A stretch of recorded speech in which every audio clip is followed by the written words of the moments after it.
해나는 평소처럼 집을 돌아다니다 수상한 책을 발견하고 기말고사를 맞이하게 되는데, 우주는 전교 2등도 대단한 거다, 괜찮다며 위로하지만 이건 정당한 경쟁이 아니다, 절대 인정하지 못한다며 어디론가 향하지.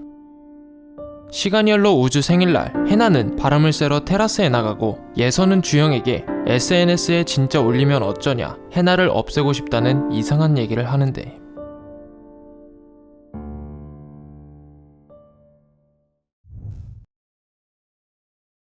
파티에 참석하기 전 진이는 해나가 예서에게 학교 홈페이지에 준상이 자기 아빠라고 올린다는 걸 목격하게 되고, 해나와 예서에겐 뭔가 숨겨진 것이 있다고 생각하지만 대수롭지 않게 넘겨버리지.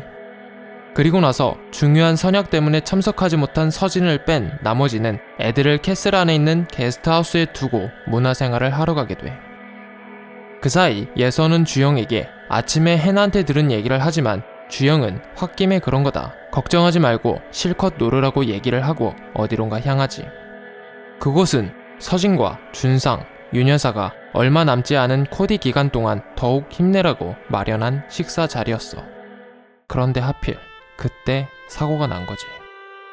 서진은 식사 도중 해나가 베란다에서 떨어졌다, 지금 주남대 응급실로 실려가고 있다는 예빈의 전화를 받게 되고, 그때 준상 또한 위급한 환자가 있다는 전화를 받게 돼서 병원으로 향하게 돼. 서진은 윤여사에게 해나가 많이 다친 것 같아 지금 병원으로 가봐야 할 것 같다 라고 말하고, 그 소리에 놀란 주영은 해나의 상태를 자신한테도 알려달라고 얘기를 하지. 그날 당직이었던 치영은 들것에 실려온 해나를 맞닥뜨리게 되고, 구급차에 같이 타고 온 우주는 구급대원에게 사고 때 떨어진 해나의 전화기를 건네받게 돼. 치영은 우주에게 어떻게 된 거냐고 물어보지만 우주는 모르겠다, 해나의 문자를 받고 베란다로 나갔는데 사고가 나 있었다고 얘기를 하지. 그런데 그때 해나랑 같은 머리에 손상이 심각한 어린 환자가 들어오는데, 마침 병원에 도착한 준상은 치영에게 더 위급한 어린 환자부터 수술하고 해나를 다른 병원으로 이송시키라고 얘기를 해. 그 말에 치영은 쟤 다른 애도 아니고 해나라며 반박하지만, 준상은 저 어린 환자 병원장 손자다, 더 높은 직위에 있는 사람으로서 명령하는 거라고 얘기를 하지. 해나는 중환자실로 옮겨지게 되고 바로 수술에 들어갔다고 생각한 우주와 그때 막 도착한 서진은 준상에게 더 위중한 환자가 있어서 그 환자부터 수술해야 된다, 일단 해나는 중환자실로 옮겨졌다가 다른 병원으로 호송될 거라는 얘기를 듣게 돼. 그 사이 주영은 예서에게 해나는 너의 라이벌이라고 말하며 그 상황에서도 예서를 안심시키지. 그렇게 시간이 지나고 해나는 수술을 할 수 있는 병원을 찾지 못해 결국 사망하게 돼. 서진은 병원을 나서며 문득 아침에 모두가 있는 자리에서 예서가 준상의 이야기를 돌려 말하며 해나를 자극한 것이 생각이 들어 혹시나 하는 마음에 예서에게 전화하지만 계속 통화 중이지. 집에 도착한 서진은 예서 방으로 찾아가 누구랑 그렇게 통화한 거냐 물어보고, 예서는 주영과 통화했다고 얘기를 해. 서진은 해나 어떻게 된 거냐, 너도 같이 있지 않았냐고 물어보지만 예서는 자신은 안방에서 인강 듣고 있었다, 해나가 떨어진 줄도 모르고 있었다고 얘기를 하지. 서진은 의심의 눈초리로 네가 인강 들은 거 누가 아냐, 아침에 해나 자극하지 않았냐며 빠짐없이 자신한테 다 얘기해야지만 도와줄 수 있다고 말을 해. 그 말에 예서는 해나가 준상이 자신의 아빠라는 걸 학교 홈페이지에 올린다고 협박을 했다고 말하고, 서진은 그 얘기 절대 아무한테도 얘기하면 안 된다고 말을 하지. 그리고 나서 해나 방을 뒤지며 증거가 될 만한 물건뿐만 아니라 준상과 은혜의 사진을 찢어버리고 응급실에서 우주에게 떨어진 해나의 휴대폰을 주워와 산산조각 내서 버려버려.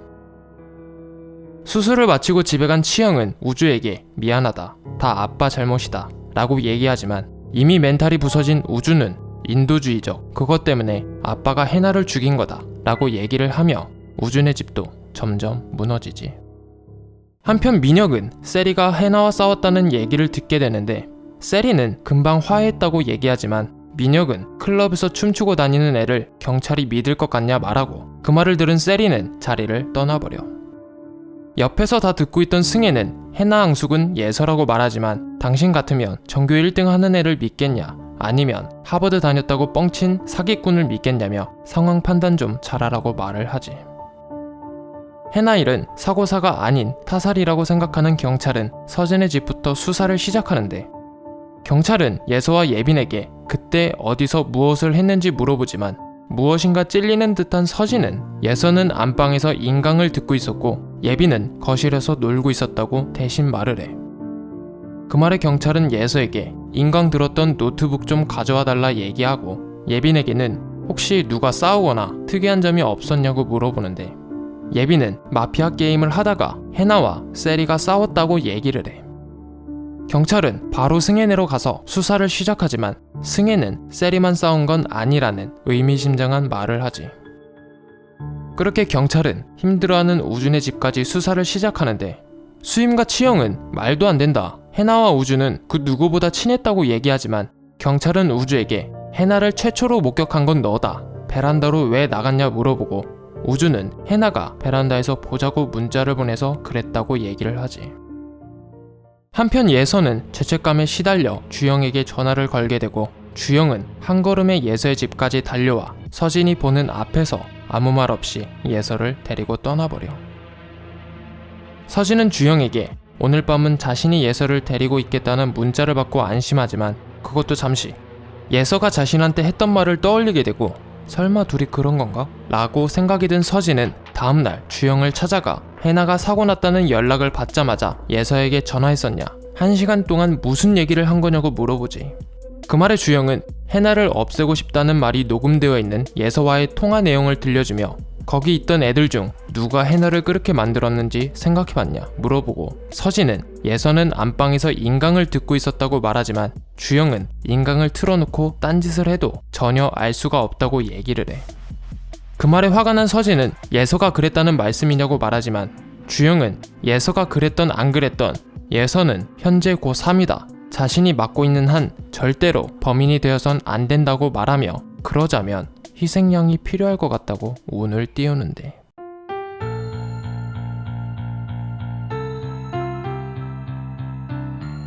재미있게 보셨다면 구독, 좋아요 부탁드립니다.